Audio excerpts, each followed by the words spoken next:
I'm an HVAC technician, and I wanted to go into the union, and I had to have my diploma to get in there.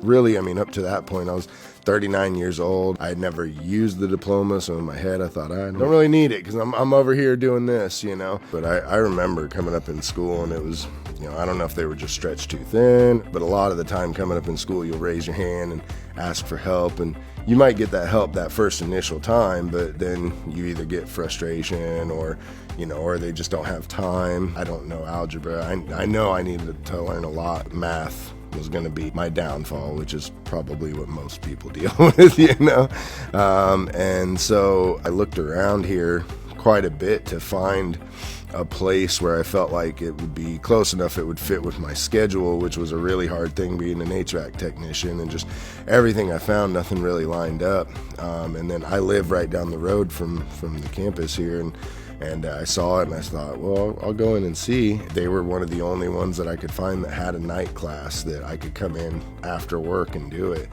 My goal was by the end of the year, I was going to take that test. I was going to be done. Started looking at these problems that I knew I was going to have to do, and I thought, there's no way. Alex and Maya and Kathy and even Alan, like quite a few of them sat down with me. Anytime I felt like I would get off track, couldn't remember, they'd take the time, re-explain everything, break it down for me again. There were times where everybody else was leaving, and like Kathy would say, let's just stay and finish this page, and we would stay 15 minutes past everybody else just to get that page done.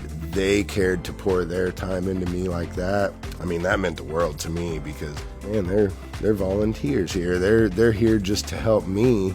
All I can do is give my best for them, I'm happy to say that I had set that goal, and by the end of the year, we went in and I did my test and I passed it and got my diploma, and just having it, I didn't think that would be something, but like when it got into my hands and I shook their hands and just that sense of pride, like, I did it, I remember walking in here a few months ago thinking, no, it's going to be hard. I don't know if I can get it.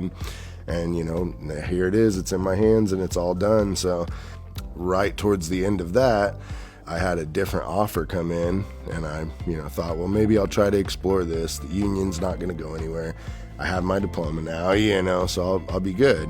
Really, really happy I did. Instead of working 6 really long days every week, which is what most HVAC techs do, at my company now I get 4 days a week, so I get more time with my family. I'm making more than I thought that I ever could at this point. My goal for like the last 10 years was I want to break 6 figures. And as soon as I got my diploma, that happened. It was almost immediate. We haven't been able to go visit my family in Florida in over 6 years. Now that I am doing well at my company, last week we just went to Florida, got to visit my family, got to see everybody, hang out for a week. If you're second guessing coming in here, I don't think there should even be a second guess. You may just need a little bit of help, and that's what they're here for. They're going to pour that time into you, they're going to devote it to you, and they're going to give you all that they've got. As long as you do that in return, sky's the limit.